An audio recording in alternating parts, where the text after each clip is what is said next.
just how easy it is to use and set up. What are the benefits of automation?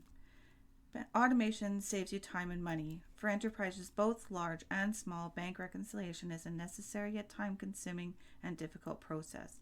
The outmoded bank reconciliation method of managing multiple spreadsheets and updating separate programs remains in widespread use despite the fact that automated reconciliation software regularly saves organizations more than 50% of the time and resources previously dedicated to bank reconciliation. Legacy systems take time and require a focused staff to manually review and compare ledgers with bank statements on a monthly or bi-monthly basis. With advanced bank reconciliation software, companies can get a clearer picture of their cash status in less time and with fewer resources. Automated systems are fully integrated and require no double data entry. Again, going back to the spreadsheet reconciliation, in this case, you bring in your bank's data and everything is entered automatically by the system. No manual entry of service charges or other extraordinary items is required, which means less potential for error. So let's see how this is done. With any electronic bank reconciliation implementation, the first thing you'll want to do is sit down with your bank and let them know that this is what you'd like to start doing and to provide you with a testing file. Some banks will do that online. You can just download an import file for your software package. Some are already formatted directly for Dynamics GP, and others you'll have to sit and work with and talk to them about what you're going to do so that you can get a file. Once you have that file, the first thing that you'll want to do in Dynamics GP is set up your checkbook and make sure that your checkbook ID or bank account number matches the bank account number on the file provided to you by the bank. So a sample file from the bank, and the bank account number is the transit number and account number all in one big number. You'll find a lot of customers have their bank account number in GP set up with either just the account number, or they have it set up with the transit number dash bank account number, but you'll have to make sure that it's exactly the same. If you are using EFTs, please put your EFT bank information in the EFT folder as opposed to in the banking information.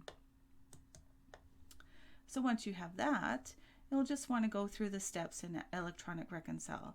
The Electronic Reconcile programs themselves are found in the Financial, Routines, and in Electronic Reconcile.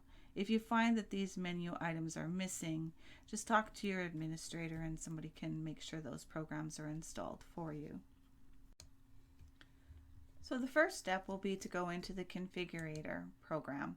Here's where you'll define your bank format and the file format and map out the information from GP to your bank file. So just to show you some of the fields, we'll just set up a quick demo one. And under file format, you'll notice BAI or user defined. The BAI format, which is created by the Bank Administration Institute, is the most common format being used for electronic cash management. So you may need to do some tweaking in that file when it comes up. You may need to do a little bit of tweaking in here to match what actually happens in your bank file. So I'm going to clear this and I'm just going to go to that BMO one that I already had set up. In here we've got the BAI comma delimited. It defines the different main groupings of the file and then also the different detail lines on that file.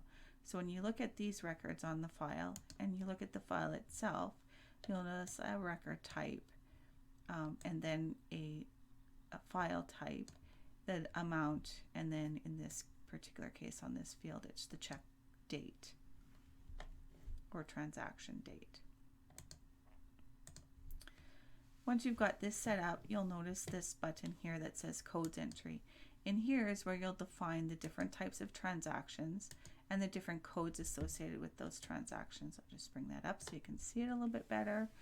So you'll notice again here, this is the transaction type is called checks paid.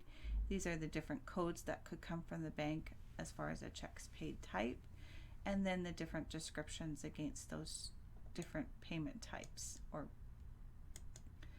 you can have a lot of different types in here, and some of them will fit, again, depending on the bank. Some of them may fit under this transaction type, but perhaps a 455 in a different bank is not the same as a 455 in this bank. So those are the types of things that you'll do as part of your implementation.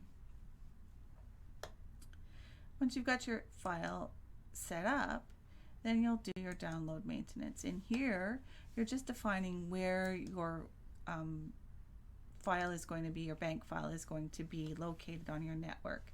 So we've got our BMO bank again, our BMO check ID, and in here we define the file for that particular bank, or the location for that bank file. It's a good idea in implementation to download your bank file and then rename it for the date or whatever, so that you have a standard file name that you're using in GP, but you also have the date of the original file in case you need to go back to it for something else. So this is our file layout. We can make sure we have our checkbooks added in here for as far as what's required, and I already have that bank assigned, and we'll save that. Once you've got that defined, really the next part is to just download those transactions that you have in your file. So you'll pick your bank ID again, click on download because it's already there. GP asks you for a confirmation number. Sometimes the bank will give you a confirmation number on there. Usually we can put in, we can make a format for our file number. We can make it our date format or something like that, and then just put successful in there. And it goes out, looks at your file, and brings them into GP. So we've got our checks and different pre-authorized debits, and our service charges are in here. What you're going to find also is any of those transactions, as long as they're defined correctly, that are not already created in GP's bank or checkbook will automatically be created as part of the reconcile process. You can click on reconcile. It asks you the checkbook ID, asks your ending statement balance. Just took a minute to come up, sorry. We can say it was, we can say our bank statement ending date. So if it's, oops, I'm using a 27 date.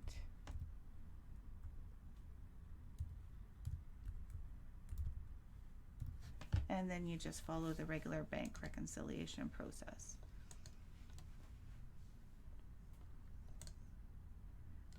And there you have it. My transactions are reconciled, and I can just go through and move on.